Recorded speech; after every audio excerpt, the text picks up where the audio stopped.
মানুষ উদ্বুদ্ধ হইয়া আল্লাহর সান্নিধ্য লাভ করতে পারে, সেই পথ। যে পথে গেলে মানুষ প্রকৃত খাঁটি মুমিন মুসলমান হইতে পারে, সেই পথ। যে পথে যাইয়া মানুষ রিয়াশূন্য হইতে পারে, সেই পথ। যে পথে গেলে মানুষ নাফসের করাল গ্রাসের থেকে বাঁচতে পারে, সেই পথ। যে পথের থেকে মানুষ দুনিয়ার চাষরা কাটাল হইতে বাঁচতে পারে, সেই পথ। যে পথে গেলে মানুষ শয়তানের কুহুকের থেকে বাঁচতে পারে, সেই পথটার নামে সত্য তরিকা, খোদা প্রাপ্তির পথ। সেই পথে আপনাদেরকে আনা হইতেছে, তাই না? আপনারা যদি সেই পথে চলতে পারেন, তাহলে আপনারা শুনে থাকবেন যে আলাউদ্দিন আশ্চর্য প্রদীপ নামক আরব উপন্যাসের ভিতরে একটা কথা আছে, একটা কিচ্ছা লেখা আছে যে সুরঙ্গের পথে যাইতে যাইতে যাইতে যাইতে তারপরে পাওয়া গেল একটা মুসি, একটা মুলকা, যার ভিতরে তলসলতে ফেলে দিয়ে আনতে পারলেই কাজ। এই তা আপনাদের গুহার পথে আমি এখন আপনি নিতে চাই। যে পথে যাইতে যাইতে যাইতে যাইতে যাইতে যাইতে যাইতে আল্লাহ সান্নিধ্য, আল্লাহ তাআলা নূরের বাতি মিলা মুসি মিলা যায়, পাওয়া যায়, সেটা আনতে পারলেই কাজ। সেটা একটা গুহার পথ, সেটা আপনার আত্মার ভিতর দিয়ে চলছে। শরীরটা একটা গুহা বিশেষ, এই গুহার ভিতর দিয়াই আপনাকে যাইতে হবে। এই মারেফতের নূর আপনাকে হাসিল করতে হবে। এই মারেফতের নূর যদি আপনি হাসিল না করতে পারেন, তাহলে আপনার মতো বিদ্বান বুদ্ধিমান জগতে বহু কিছু অনেকেই আছে।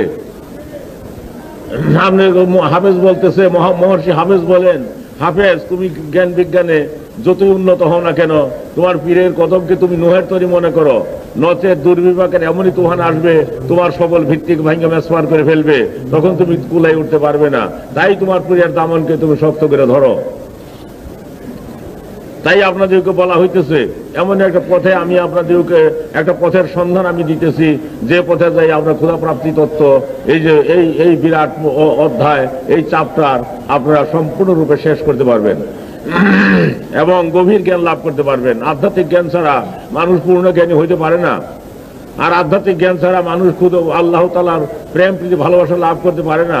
আধ্যাত্মিক জ্ঞান না থাকলে দুনিয়াবি চাষরা কাটাল তার ভিতরে ঢুইকা পড়ে এবং দুনিয়ার চাষরা কাটালটাকে টাইনে নিয়ে দুনিয়ার দিক ঘুরাই দেয়। তাই আধ্যাত্মিক জ্ঞানের একান্ত প্রয়োজন। যেমন সাধারণ লেখাপড়া করে, স্কুল মাদ্রাসায় লেখাপড়া করে আপনারা যে জ্ঞান শিক্ষা করছেন, এই জ্ঞানের দ্বারা আপনারা দুনিয়াদারি করতেছেন। আপনারা কেউ চাকরি করেন, কেউ বাকরি করেন, কেউ আলিম উলামা লেকচার ওয়াজ করতেছেন, ইত্যাদিদের দ্বারা আপনারা জীবিকা নির্বাহ করতেছেন, ছেলেপিলে নিয়ে আপনারা সাথ দিতে আছেন। কিন্তু এটা ক্ষুধা প্রাপ্তির পথের বিদ্যা নয়। ক্ষুধা প্রাপ্তির পথের বিদ্যা হলো আধ্যাত্মিক বিদ্যা, যে বিদ্যার দ্বারা আল্লাহকে শনাক্ত করা যাবে, যে বিদ্যার দ্বারা আল্লাহর সান্নিধ্য লাভ করা যাবে, সেটা আত্মাবাহিত, রাসূলুল্লাহর আত্মাবাহিত একটা বিদ্যা, যা জিবরাইল আলাইহিস সালামের মারফতে রাসূল পাক সাল্লাল্লাহু আলাইহি ওয়াসাল্লামকে দেওয়া হয়েছিল। সেইটাই সিলসিলা ক্রমে ওলি আল্লাহদের পাক আত্মাবাহিত হয়ে আপনার দিলের ভিতর প্রবেশ করবে। এটা আল্লাহ তাআলার বিশেষ এক দয়া এবং দান। এটা তাওয়াজ্জু ইত্তেহাদির বলে হয়ে থাকে। এই তাওয়াজ্জু ইত্তেহাদ মুর্শিদে কামাল পাক দিল হইতে আসে, এটা আল্লাহ তাআলার খাস তাসির। তাই আপনাদেরকে আমি সেই সত্য পথের সন্ধান দিতেছি, যে পথে যাইয়া দুনিয়ার থাকতেই আপনারা বেহেশতের গ্রাম বইতে থাকবেন, দুনিয়ার থাকতেই আপনারা আল্লাহওয়ালা হয়ে যাবেন, দুনিয়ার থাকতেই আপনারা অলির দরজা পৌঁছে যাবেন। আল্লাহ ইন্না আউলিয়াল্লাহি লা খাউফুন আলাইহিম ওয়া লা হুম ইয়াহজানুন। আল্লাহ বলেন, বললে আল্লাহদের দুঃখিত বা গমগীন হবার জন্য কিছুই নাই, তারা কোনো বিষয়ে দুঃখিত না। গৌস পাক রহমতুল্লাহ আলাইহি বলতেছেন যে যেদিন তুমি আল্লাহর সান্নিধ্য লাভ করবে, সেদিন তোমার কোনো অভাব অনটন থাকবে না। তামাম দুনিয়ার মানুষ যদি তোমার দরবারে চাইটা খায়, তাহলে কিছু আসে যায় না। কেননা যিনি আল্লাহকে পাইলেন, তার পাবার আর কিছু বাকি নাই। দুনিয়ার বাদশার খাজনা খানা শেষ হয়ে যায়, তেরোজুরি শেষ হয়ে যায়, কিন্তু আল্লাহ তাআলার তেরোজুরি শেষ হয় না। তাই আল্লাহকে যিনি লাভ করলেন, তার আর কোনো অভাব থাকে না। তাই কথিত আছে যে এক পাগল নাচতেছিল, এমন সময় একজন লোকে বলে যে পাগল, দুনিয়ার মানুষ দুর্ভিক্ষে মারা গেল আর তোমার ভারে আনন্দ হয়েছে, তুমি নাচো। তোর পাগল হাইসা বলল যে আমার মনিবের কোনো অভাব নাই, আর আমার মনিবের দুর্ভিক্ষ নাই। কাজে কাজেই পাগল যে বলে বলছিল, সেটা আপনি বুঝেন, আপনি বলতে পারবেন। তো কাজে কাজেই যে শক্তি নিয়ে আপনারা শুনে থাকবেন যে বহলুল পাগল যে বেহেশত বিক্রি করবার গেছিল বাদশাহ হারুনুর রশিদের বিবির কাছে, বেহেশত বিক্রি করছিল যে শক্তির বলে, সেইটাই আধ্যাত্মিক শক্তি, ক্ষুধা প্রাপ্তি তত্ত্ব। এবং সেই শক্তি যদি আপনি লাভ করতে পারেন, তাহলে আপনার দ্বারা সম্ভব। তো তাই আপনাদেরকে সেই পথের সন্ধান আমি দিতেছি। সেই সন্ধান যদি আপনারা নিতে চান তাহলে আপনারা চিন্তা করে দেখেন যে একটা আমের আটির ভিতরে একটা আম গাছ লুকিয়ে থাকে, এটা বাস্তব। একটা তালের আটির ভিতরে বিরাট একটা তাল গাছ লুকিয়ে থাকে, এটা বাস্তব। ক্ষুদ্র একটা বটের বীজের ভিতর বিরাট একটা বট গাছ লুকিয়ে থাকে, এটা বাস্তব। সেই রকম আপনার শরীরের ভিতরে এক টুকরা মাংসপিণ্ড, তার ভিতরে ক্ষুধা প্রাপ্তির তত্ত্ব ভরপুর রয়ে গেছে, আল্লাহ তাআলার ভেতর দরিয়া রয়ে গেছে, ওটা বাস্তব। এটাই আমি আপনাদেরকে বুঝতে বলতেছি যে বাস্তব কিনা। না আমি ভুল বলতেছি আপনাদেরকে, না আমি আপনাদেরকে অন্য পথে চালনা করবার জন্য উপদেশ দিতেছি, না কোনো বাজে উপদেশ আমি দিতেছি। তাই আপনাদেরকে দেখতে বলি আমি, আপনারা পরীক্ষা করে দেখেন সেটা সত্য কি মিথ্যা। একটা ছোট্ট একটা আমের আটির ভিতর বিরাট একটা আম গাছ লুকায় থাকে, যে একদিন হাজার হাজার আম দিবে, একটা আটির ভিতর লুকানো আছে। সেই আটিটাকে আপনি ভাঙেন, গাছটাকে খুঁজে বাইর করতে পারবেন না। আর সেই গাছটাকে যদি আপনি চান তাহলে আটিটাকে কবর দিয়ে রাখেন। তাই মৌলানা রুমি বলতেছেন, তোমার দেহরূপ কবরে আল্লাহর স্বরূপ কাফন দিয়ে তোমার আত্মা কবরস্থ আছে, ওই আত্মাকে তুমি জাগাও, ওই আত্মাকে জান্দা করো। যদি তুমি প্রকৃত মানুষ হইতে চাও, মানুষ হইতে হবে মানুষ যখন। তাই এই তরিকা ক্ষুধা প্রাপ্তির পথ, আল্লাহ তাআলার সান্নিধ্য লাভ করার পথ, আল্লাহ এবং রাসূলের প্রেম প্রীতি ভালোবাসা লাভ করার পথ। এই পথে যাই এই দয়াল নবী পাক আত্মার সঙ্গে আপনার আত্মা মিশামিশি হইয়া বিশ্ব আত্মার সান্নিধ্য লাভ করবে। সেই জন্য রাসূল পাক সাল্লাল্লাহু আলাইহি ওয়াসাল্লাম সমস্ত সৃষ্টির ফাউন্ডেশন। আল্লাহ তাআলা বলেন যে আমার নবীকে যদি সৃষ্টি না করতাম তাহলে আমি কিছু সৃষ্টি করতাম না। কেন আল্লাহ কথাটা বলেন? এটার ভিতরে বিশেষ যৌক্তিকতা রয়ে গেছে। সেই যৌক্তিকতা আপনারা যেদিন যাবেন সেখানে, যেদিন আপনি নিজের আত্মাকে বুঝবেন, যেদিন আপনি ফানাফির রসুলের মুকামে পৌঁছিবেন, তখন দেখবেন যে দয়াল নবী যদি দুনিয়াতে না আসতেন তাহলে আকাশ বাতাস চাঁদ সূর্য গ্রহ নক্ষত্র কিছু সৃষ্টি হতো না, আল্লাহ করতেনও না। যা কিছু হয়েছে এটা রাসূল পাক সাল্লাল্লাহু আলাইহি ওয়াসাল্লাম পাক আত্মার যোগাযোগের মাধ্যমে করা হয়েছে। তাই রাসূল পাক সাল্লাল্লাহু আলাইহি ওয়াসাল্লাম সমস্ত সৃষ্টির ফাউন্ডেশন বলতে হবে।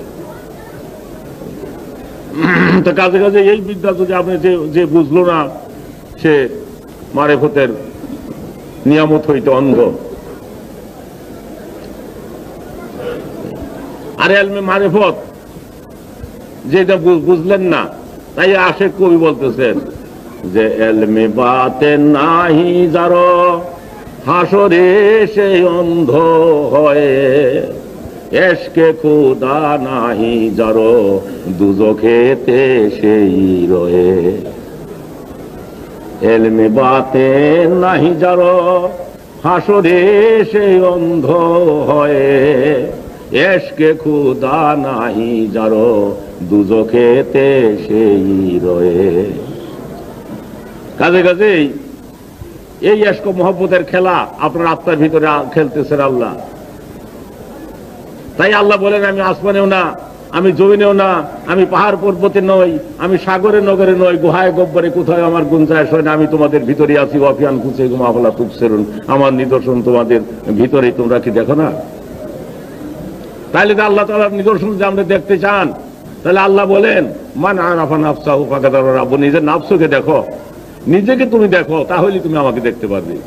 আমাকে জাহেরা চক্ষু দিয়ে দেখবে না, তুমি যে চক্ষু দিয়ে দেখবে সেই চক্ষু দুটা তোমার অন্তরের ভিতর রয়ে গেছে, সেই চক্ষুর ভিতর তোমার ছানি ধরে গেছে, কাজেই তুমি আমাকে আর দেখতে পারবে না। দুনিয়াতে যদি তুমি আমি দেখতে না পারো তাহলে আর দেখতে পারবে না। মান কানা ফি হাযিয়া ফাহুয়া ফিল আখিরাতি আমা, দুনিয়াতেও তুমি অন্ধ এবং কিয়ামতের দিন তুমি অন্ধই থাকবে। তাহলে তুমি দুনিয়া এবং আখিরাতেই তুমি অন্ধ রইলে যদি তুমি সেই চোখের ছানি না কাটতে পারো। সেই চোখের ছানি কাটার ডাক্তারে হলো মুর্শেদে কামেল। তাই আল্লাহ বলেন ইয়া আইয়ুহাল্লাযীনা আমানুত্তাকুল্লাহ ওয়াত্তাকুল ওসিলা, আল্লাহকে ভয় করো, আল্লাহর প্রতি তোমরা মধ্যস্থ উসিলা ধরো, সেই উসিলাই জামানার কামেল সকল। আমরা যত বড় উচ্চাঙ্গের কথাই বলেন, যত বড় সাইন্টিফিক বৈজ্ঞানিক আমরা হন না কেন, যতক্ষণ পর্যন্ত তারা নিজের আত্মার পরিচয় আপনি নিজে না নিতে পারতেছেন, ততক্ষণ পর্যন্ত আপনার কোনো ফাউন্ডেশন নাই। এমন অনিশ্চয়তার ভিতরে বিরাজ করতেছেন আপনি। আর যেই মাত্র আমরা আত্মার ফাউন্ডেশন হয়ে গেল, আল্লাহর সঙ্গে যোগাযোগ হয়ে গেল, আর কোনো চিন্তার কোনো কারণ আল্লাহ ইন্না আউলিয়া আল্লাহ লা ইয়ামুতু। রাসূল পাক সাল্লাল্লাহু আলাইহি ওয়াসাল্লাম স্পষ্ট ভাষায় বলতেছেন ওলি আল্লাহদের মৃত্যু নাই।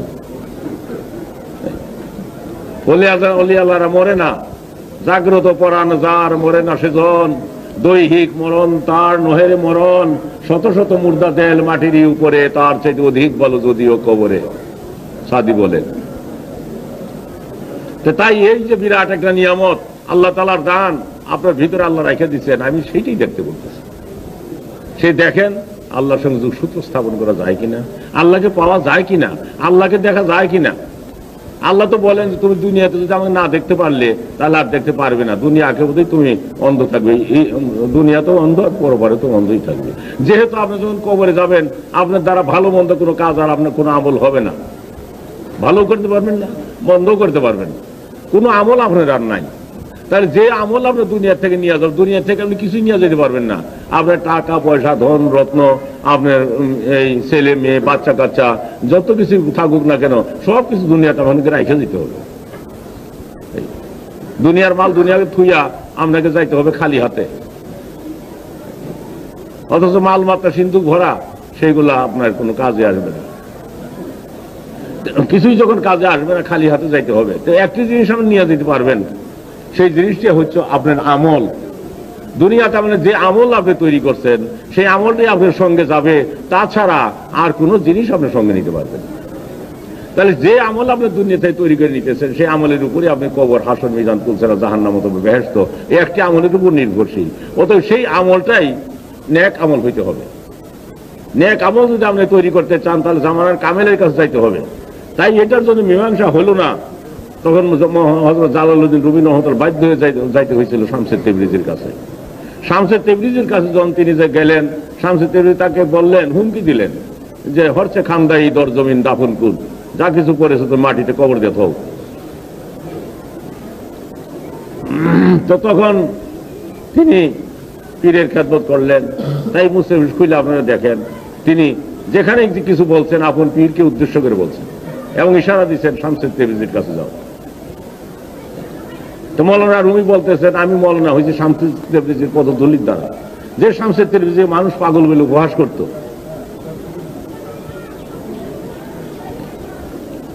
কাজে কাজেই মৌলানা রুমি মুসলিম শরীফের সেই সমস্ত ব্যাখ্যা করে গেলেন। আগেও তিনি মৌলানাই ছিলেন, মুসলিম শরীফ লেখবার আগে, শামসে তেবরিজির মুরিদ হওয়ার আগে মৌলানাই ছিলেন, কিন্তু মুসলিম শরীফ লেখার মতো ক্যাপাসিটি তার ছিল। মুসলিম শরীফ লেখলেন কখন, যদি শামসে তেবরিজির খেদমত করার পরেতে, তখন তিনি বলতেছেন, আমি কোরআনের সাবস্টেশন নিয়ে গেলাম, আর ডিগুডি রইল। আমি কোরআন শরীফ নিজে লেখলাম পার্সি ভাষায়, আমি এক কোরআন শরীফ লিখে ধুয়ে গেলাম মুসনবী শরীফ। মুসনবী ও মৌলবী ও মানবী হাস্ত কোরআন দরজবানে পাহলবী, আমি মুসনবী খানা পার্সি ভাষায় একটা কোরআন শরীফ লিখে ধুয়ে গেলাম।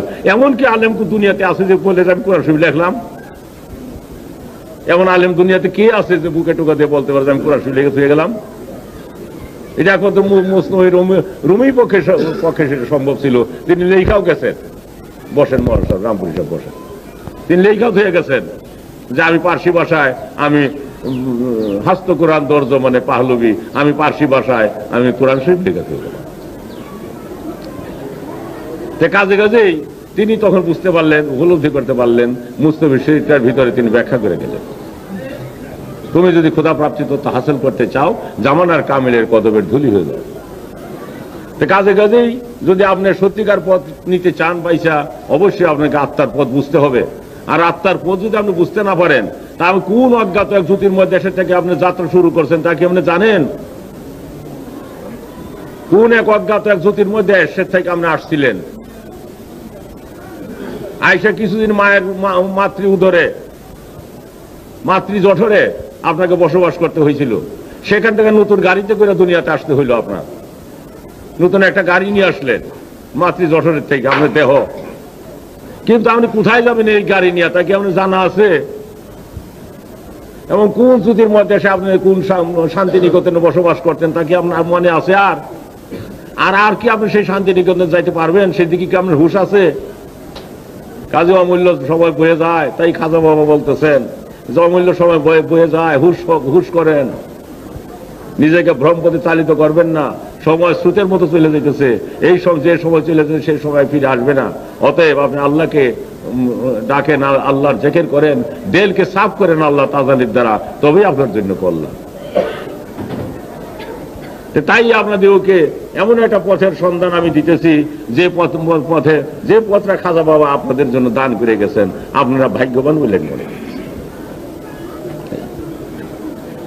যে উরস শরীফ একদিন বগদাদ শরীফ হইতো, যে উরস শরীফ একদিন আজমির শরীফ হইতো, যে উরস শরীফ একদিন বিশ্বের অন্যখানে ওলি আল্লাহদের দরবারে হইতো, সেই উরস শরীফ আল্লাহ তাআলা দয়া করে আপনাদের হাতে ছাইড়া দিতেছেন। এমন সৌভাগ্য আপনাদের,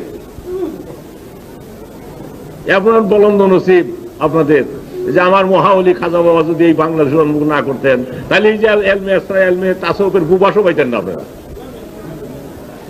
কে আপনাদেরকে কোন দিন বলছিল যে দোসরা দায়রা হয়তো কুয়াতে এলাহিয়ার ফয়েজ আসতেছে, আপনারা খেয়াল করেন। মোহাম্মদ জোহরের নামাজের পরে আসতেছে রসুলের মহব্বতের ফয়েজ, এটা খেয়াল রাখেন।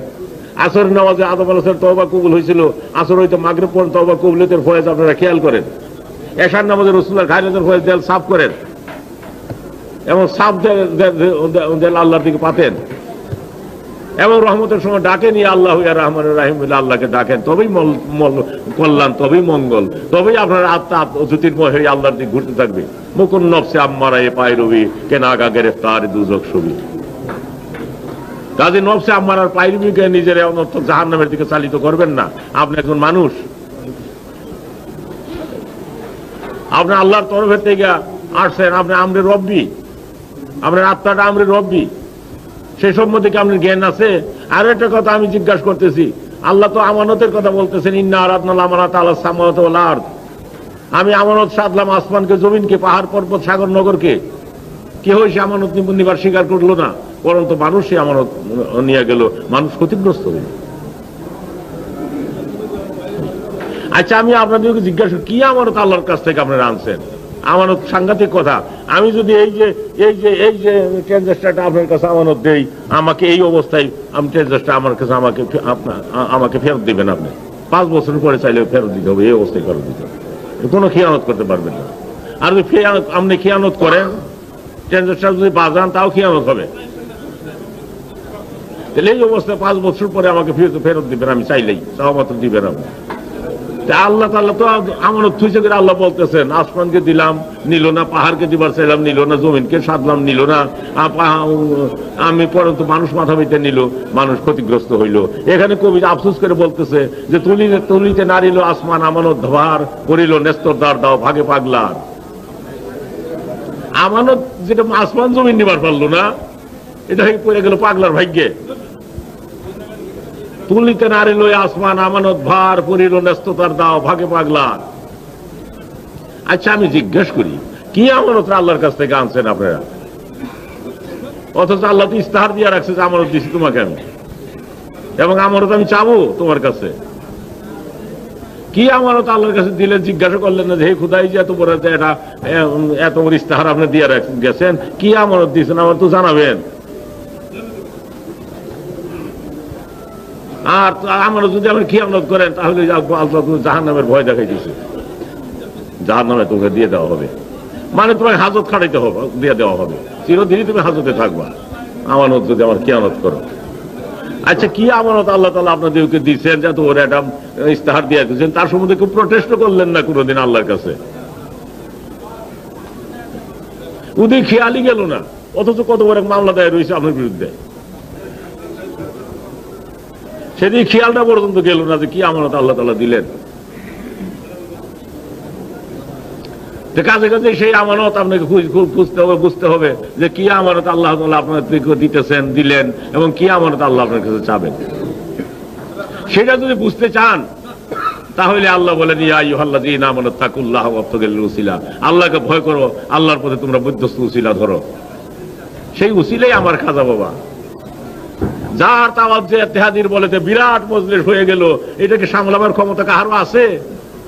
যত বড় বাদশাহ মহারাজা ধীরাজ হোক না কেন, ওই যে দেখেন সরকার এখানে শৃঙ্খলার জন্য একদল সেই সিপাহী পাঠাই দিছে। তা আমি বললাম সিপাহীদের, বাবা এখানে কোনো সিপাহী লাগবে না, এবং সিপাহীকে ম্যানেজ করতেও পারবেন না আপনারা। একদল ফোর্স পাঠাই দিছে, ক্ষমতা আছে যে বিরাট মজলিস ফোর্স দিয়ে করে রক্ষা করেন, ফোর্স দিয়ে করলে সে বাইরে দিতে পারবেন। এর বাড়িও লাগলো না, কথাও কোয়া লাগলো না, কিভাবে কার আগে কি কাজ উঠাবে, এই যে ড্যাশকো মহব্বত, এটা কোথার থেকে আপনি পাইতেছেন? যে এত সুন্দর চেহারা আপনাদের এই উরসের মধ্যে খাটতে খাটতে কালা হয়ে গেছে, প্রত্যেকের চেহারা কালা হয়ে গেছে, প্রত্যেকের মুখের দিকে চাইলে মনে হয় যে কত খাটনি খাটছেন, কত দুঃখ কষ্ট করে আসছেন, কত যে দিন হয়তো ঘুম নাই, কত দিন হয়তো খাওয়া নাই। এই অবস্থা মুখের চেহারা দেখলে প্রকাশ পাইতেছে যে প্রত্যেকে আপনারা এত ক্লান্ত হয়েছেন এই উরসের জন্য, এত ব্যতিব্যস্ত ছিলেন, মুখে দিয়ে চাইলেই আর কোনো জিজ্ঞাসা করতে হয় না, এটা মুখের দিকে চাইলেই বোঝা যায়। এই যে আপনারা আজকে আপনার প্রায় 6 মাস যাবৎ বাড়ি ঘর চাইলে যে সকলে যে উরসের কাটতেছেন, এই প্রেরণাটা কে আপনাকে যোগাইতেছে? কে আপনার রাস্তার কানে কানে কইয়া দিল যে হে রামপুরি, বলেন রামপুরি, তুমি হাফেজ রামপুরি সাহেব, তুমি এটা করো? এটা আল্লাহ তরফের থেকে পিরান পীরদের পাকার তরফ কোথা থেকে আসবে তা আমি বলি। এটা ওই যে খাজা বাবার সঙ্গে আপনাদেরকে লিঙ্ক ধরাই দেওয়া হইতেছে, সেই ইলেকট্রিক কারেন্টের মধ্যে তার বয়ে বয়ে আপনার অন্তরের ভিতরে এসে পৌঁছেছে। দেখেন সেই দিন যখন বৃষ্টি হইল, প্রচন্ড বৃষ্টি, তুফানও হইল, তুফানে সাহেবানা পড়ে গেল। আমি খাজা বাবার কাছে বললাম, দরখাস্ত করলাম, খাজা বাবা যে বিরাট প্রচন্ড রকমের তুফান শুরু হইলো, এ লক্ষ লক্ষ মুরিদান এরা কোথায় থাকবে? আমার কথা শুই না, সেদিন আমার এরকম রাবেতা হইতেছিল, মনে হইতেছে যে খাজা বাবা হাসতেছে এই কথাটা শুই না। তা মনে হয় যে আমার কাছে আমাকে বলতেছেন তিনি যে তুমি কি আল্লাহর শক্তিকে বিশ্বাস করো না? আল্লাহর শক্তির দ্বারা যে সম্ভব এটা কি তুমি বিশ্বাস করতে চাও না? আমি তখন লজ্জা পাইলাম, লজ্জা পাই আমি সেই দরখাস্তটা উত্থাপন করলাম। আচ্ছা দেখেন, ওই বৃষ্টিটুকু না হইলে আমরা আরো ক্লান্ত হয়ে পড়তেন, তাতে ধুলা টুলা গুলো পাইতে গেছে, কত সুন্দর আবহাওয়ার ভিতর দিয়া আল্লাহ তাআলা আপনাকে দয়া করে উরস শরীফ করাইতেছেন, কত মহা দান খাজা বাবার, কত বিরাট দয়া আল্লাহ তাআলা। এটি আসতেছে কোথা থেকে? ওই যে রাসূলের পাক সাল্লাল্লাহু আলাইহি পাক আত্মা হইতে যে কারেন্ট যে একটা চলছে, যে কারেন্ট আস্তে আস্তে আস্তে যে কিয়ামত পর্যন্ত চলবে, এই কারেন্টটা আস্তে পিরান পীরের পাক আত্মা হয়ে আমার পীরের আত্মার ভিতরে এসে সঞ্চিত আছে, সেখান থেকে ট্রান্সফার করে আপনাদের ভিতর দিয়ে পৌঁছে দেওয়া হচ্ছে। এই যে অভিনব এক তত্ত্ব, এই তত্ত্বটা আপনাদের শেখাবার জন্য 30 বছর পর্যন্ত আজ আমি এই নিয়ে লড়াই করতে করতে এখন আমার ক্লান্তি অবসাদ এসে পড়ছে। তবে ইনশাআল্লাহ তাআলা এখন সকলেই সেটা উপলব্ধি করতে পারছে যে হ্যাঁ, এই আমাদের প্রয়োজন আত্মার খবর নেওয়া এবং নাফসের খবর নেওয়া। শুধু পীর ধরলে চলবে না, পীরের হাতে হাত দিয়ে আস্তাগফিরুল্লাহ রাব্বি মিন কুল্লি যামবি ওয়া তুবু ইলাইহি পড়লে চলবে না, শুধু ওই সে পাগড়ি ধরে তওবা করলে চলবে না। পাগড়ি ধরে তওবা করলে তাতে আত্মার কি হইল? মান আরাফা নাফসাহু ফাকাদারহু, নিজেকে আগে নিজে চিনালন, তবে সে আল্লাহকে আপনি চিনতে পারবেন, তবে সে দিলের কালিমা থেকে আপনি বাঁচতে পারবেন। আর তা নাও করতে পারেন, ওই যে পাগড়ি ধরে আপনি আস্তাগফিরুল্লাহ রাব্বি মিন কুল্লি যামবি ওয়া তুবু ইলাইহি পড়লেন আর না পড়লেন তাতে কিছু আসবে যাবে না। আর পীর মকসেদ না, পীর মকসেদ না, মকসেদ হচ্ছে আল্লাহ তাআলা। যেমন আপনার ছেলের রোগ হইলে আপনাকে ডাক্তার ডাকতে হয়, সেই ডাক্তার ওষুধে যদি ছেলের কোনো উপকার না হয় অন্য ডাক্তার আপনার ডেকে থাকেন। সেই রকম ক্ষুধা প্রাপ্তির পথে উসিলা হলো মুর্শিদে কামেল, তার দ্বারা যদি ক্ষুধা প্রাপ্তি তত্ত্ব হাসিল না হয় অন্য মুর্শিদের কাছে অবশ্যই আপনাকে যাইতে হবে, যেহেতু মকসেদ হয়েছে আল্লাহ তাআলা, মকসেদ পীর না। ক্ষুধা প্রাপ্তির পথে আমরা যে কোনো অবস্থায়, যে কোনো পরিবেশে, যে কোনো ব্যবস্থা আপনার করণীয় এবং করতে হবে আপনাকে, তাছাড়া ক্ষুধা প্রাপ্তি তো হাসিল করা অত সহজ নয়। যাকে দেখবেন না, শুনবেন না, বুঝবেন না, ধরা ছোঁয়ার বাহিরে তাকে ধরতে হবে, অচিনাকে চিনতে হবে আপনাকে। এই অচিনাকে চিনার পথে কত রকম ভেজাল যে আছে তার কোনো সীমা নাই। সেই জন্য মৌলানা রুমি বলতেছেন, স্পষ্ট ভাষায় বলতেছেন, যার তার হাতে হাত দিও না, মানবরূপী বহু ধোঁকাবাজ আছে যা তোমাদেরকে অন্য পথে চালিত করবে। গৌস পাক বলতেছেন, তোমরা ওলি আল্লাহ কে ওলি আল্লাহ না বোঝা ভারী কঠিন, অতএব খাঁটি ওলি আল্লাহ পাওয়ার জন্য আল্লাহর কাছে কান্দো।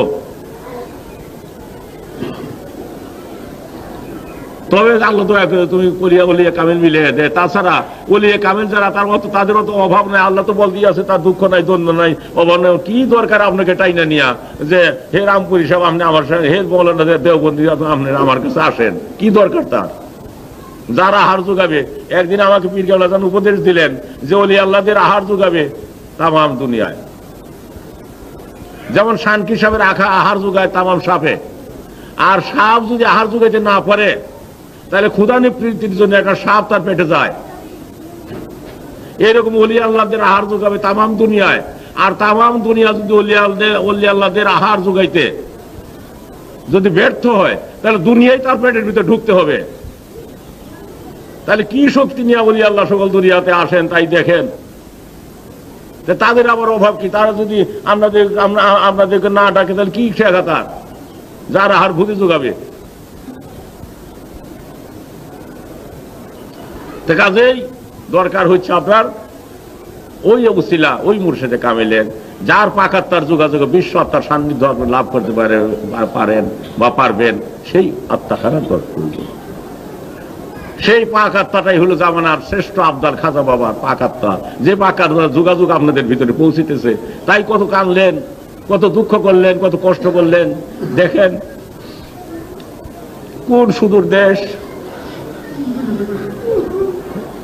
কোন সেই চিটাগাংয়ের পাহাড় বর্ডার, কোন সেই চিলমারির বন্দর, কোন সেই জলপাইগুড়ির বর্ডার, সেখান থেকে জাকের আর গরুগুলো নিয়ে 1-1.5 মাস আগে হাঁটতে হাঁটতে প্রত্যেকের শরীরগুলো ভর্তা হয়ে গেছে।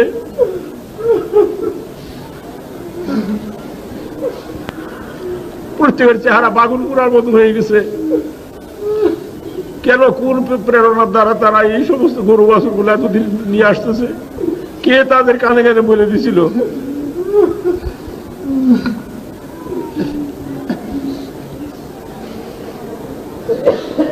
তথাপি তারা ক্লান্তি মনে করে না, তথাপি তারা অবসাদ মনে করে না। তাই মৌলানা সাহেব বললেন, মৌলানা আনসারী সাহেব বললেন যে রাত্রিতে গেলাম যে জাকের বাইরে কিভাবে শুয়ে রয়েছে, এসে বললেন যে ছোট্ট একটু ওইখানে একটু পাগারের মতো দেখলাম, ওইখানে তার পাশ দিয়া সেই পা দুটো উপরে উঠে রয়েছে, মাথার নিচে সে আপনি শুয়ে রয়েছে। অথচ এই জীবনে হয়তো কোনোদিন জুতা করে পায়ে দেয় নাই, একদম খালি পায়ে কোনোদিন হাঁটে নাই, এমন লোকটা পড়ে রয়েছে সেখানে।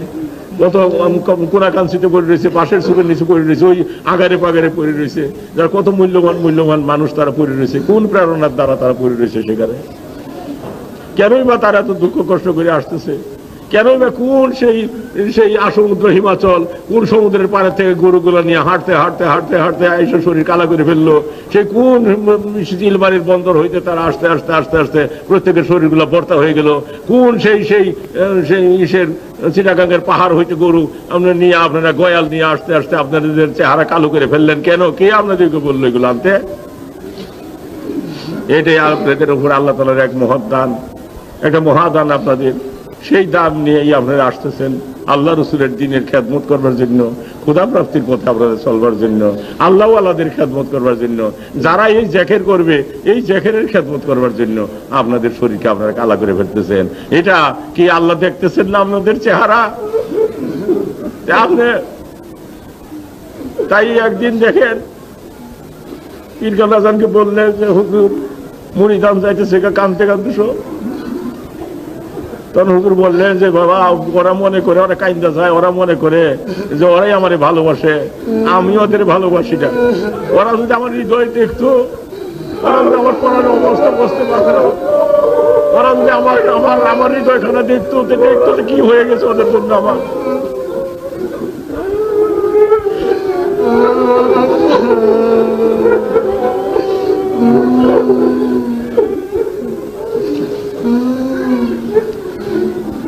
তাই দেখেন আজকে সেই সত্য তরিকা দয়াল বাবা, যে তরিকা প্রচারের জন্য তিনি জীবনভর কোনো বের হয়ে আহার করেন নাই, জীবন ঘুমান নাই।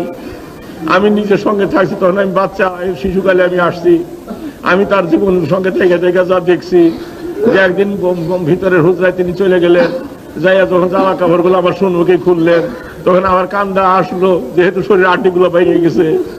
তখন মনে হইলো যে একটা করে খাসি যে রোস্ট করে খাইতে যা টেহা নাই, আর শরীরের হাড্ডি গুড্ডি গুলো বাইরে গেছে। তখন তিনি একদিন বললেন যে বাবা, অন্যান্য পীরেরা মুড়িদের টাকা খাইয়া মুড়া হয়, আমার তোমার পীর দেখো হাড়ে সামনে লাগিয়ে গেছে।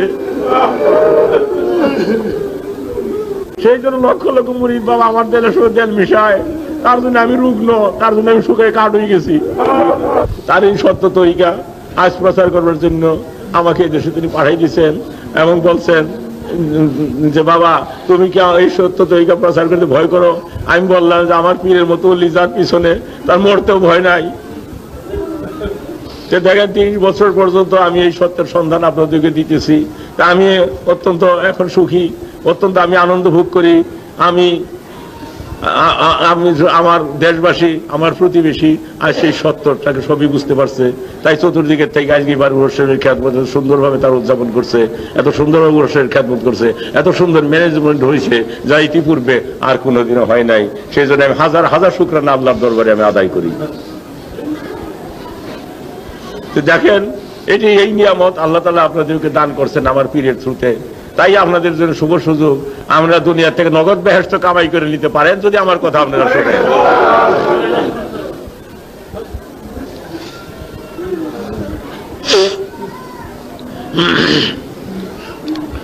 তাই আপনাদেরকে জানানো হইতেছে জামানার সত্য জেন্দাফির।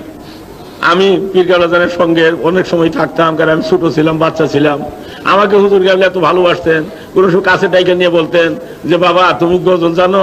আমি বলতাম হুজুর জানি তো, গাও। আমি গজল গাইতাম পীর কাবলাজান আমার সঙ্গে, তখন আমার সুরও ভালো ছিল, আমি খুব গজল গাইতে পারতাম। তো আমার সঙ্গে সঙ্গে পীর কাবলাজানের সুর তখন ভেঙে গেছিল। এই মুরিদানের জন্য কানতে কানতে তোর সুর বসে গেল, পরে তিনি আর কথা বলতে পারতেন না। তাই ওই তার বেসালের গজলটা আশেকান সোহেল গাইছেন যে কে জানে দয়াল মুদেরে সারিয়া দারুল বাকায় যাইবে গো, কে জানে দয়াল মুদেরে সারিয়া ও সাদ বদনে কে সে মুদেরে বাবা বাবা বলে ডাকিবে গো, ও সাদ বদনে কে সে মুদেরে বাবা বাবা বলে ডাকিবে গো, কে জানে দয়াল মুদেরে সারিয়া দারুল বাকায় যাইবে গো, কে জানে দয়াল মুদেরে সারিয়া দারুল বাকায় যাইবে গো, সোনার তনু কঙ্কাল সারো আরো কে করিবে গো, নিশি ভোর কালে মুরিদ বেদনায় হু করে কে আর কাঁদিবে গো, নিশি শেষ কালে মুরিদ বেদনায় হু করে কে আর কাঁদিবে গো, কে জানে দয়াল মুদেরে সারিয়া দারুল বাকায় যাইবে গো, কে জানে দয়াল মুদেরে সারিয়া ও সাদ বদনে কে সে মুদেরে বাবা বাবা বলে ডাকিবে গো, ও সাদ বদনে কে সে মুদেরে বাবা বাবা বলে ডাকিবে গো, কে জানে দয়াল মুদেরে সারিয়া দারুল বাকায় যাইবে গো। তাই আমার দয়াল জেন্দাফির তিনি মুরিদারের বেদনায় হু করে কাঁদতেন এবং রাস্তার লোকের পর্যন্ত জিজ্ঞাসা করতেন, আমাদের যাইতে যদি দেরি হইতো যাইতে জিজ্ঞাসা করতেন বাবা তুমি কি অমুককে চিনো? যে চিনি। কেমন আছে বাবা বলো শুনি। তার কাছে সংবাদ নিতেন। আজ সেই দয়া হইতে, সেই আদর হইতে কত বেদনা যে ভোগ করি আমরা, সেটা ভুক্তভোগী ছাড়া আর কেউ উপলব্ধি করতে পারবে না, বুঝতেও পারবে না। আজকে যতই সিংহাসন, রাজ সিংহাসন আমার দয়াল পীর আমার দিয়েন, শশা করা ধরিত্রী আমার হাতে দিচ্ছেন বলে আমার মনে হইতেছে। কিন্তু তথাপি আমার পীরের কাছে থাকলে আমি এক মুষ্টি 1 চামচ ভাত আমাকে দিত, তাই খেয়ে যে রাত্রে আমি ঘুম পারতাম। এখন আমার কত সোনার সংসার, তথাপি রাত্রিতে আমার ঘুম আসে না, চিন্তায় আমি বাঁচি না। রাত্রে যখন আমি শুই তখন আমার মনে হয় মুরিদান গুলা কে কিভাবে আছে, কিভাবে করে রয়েছে, কোথায় রয়েছে, কোন রাস্তা দিয়ে আসবে, তখন আল্লাহর কাছে পরম বলতে হয়, খোদা তুমি ওদের দয়া করে রক্ষা করো, কেন না আমি যদি আউলিয়ার দরবারে পৌঁছিতাম আমার কথা তো তোমার কাছে মঞ্জুর হইতো, আমি তো অলির দরজায় পৌঁছিতে পারি নাই, আমি একজন নাদান। তখন আমার পীরের উসিলা নিয়ে বলতেছি আমি তারিণী দপ্তরের একজন গুনাহগার মুরিদ, আমার পীরের খাতিরে তুমি সমস্ত পরিধানকে রক্ষা করো।